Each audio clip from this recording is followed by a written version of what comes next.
嘅司儀 Winnie， 大家好。今日咧非常之開心咧，請到大家嚟到佢哋嘅婚禮啦。不如大家都俾啲熱烈嘅掌聲，我哋今日一對新人之餘咧，亦都俾佢哋嘅屋企人、老爺奶奶以及外父外母嘅。有大家嘅祝福咧，佢哋一定覺得咧好幸福嘅。其實佢哋兩個咧一齊咧3年幾㗎啦。咁一開始咧，佢哋係喺醫院度相識啦，之後咧就喺 Facebook 嗰度咧傾偈，慢慢熟絡。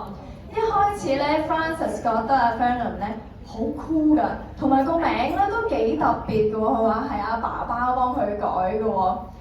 然後咧阿 Vernon 亦都覺得 Francis 呢個人點解咁好、咁乖、咁識得去幫人、咁主動嘅咧？即係咧喺工作上面咧，所有嘢咧都係對人好友善啦，主動去幫忙工作嘅。大家話係咪啊？咁亦都要恭喜今日嘅老爺奶奶咧，都咧娶到個好新抱啦，同埋有個好女婿嘅。咁另外咧，佢哋其實一齊咧，互相係好開心嘅。佢哋有傾唔完嘅話題啦。而阿 Vernon 覺得 Francis 咧係呢個世界咧最好嘅輔助家。點解咁講咧？即係有陣時咧，其實返工放工都好攰㗎嘛。咁但係 Francis 咧一上到車咧，唔會話即刻就瞓覺啊、休息咁樣嘅。咁佢哋咧就會係一路傾偈啦，咁啊保持一個 quality time 啊，即係有一個互相相處嘅時間。所以咧喺阿 Vernon 揸車嘅期間咧，都可以保持專心有精神，所以覺得咧非常之貼心啊！佢呢一個老婆仔。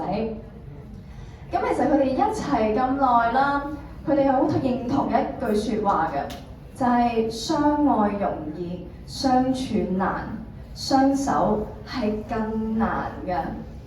咁當然啦，佢哋有佢哋嘅爸爸媽媽咁美滿嘅婚姻去做一個參考，相信佢哋往後咧一定都能夠雙手走過一生一世嘅。咁所以今日咧亦都邀請到大家啦嚟到佢哋嘅結婚典禮，一齊見證咗佢哋正式成為合法夫妻啦。咁喺呢個時間，我哋都不如事不宜遲啦，一齊以最熱烈嘅掌聲邀請我哋今日嘅一對新人 Francis 同 Vernon 正式進場。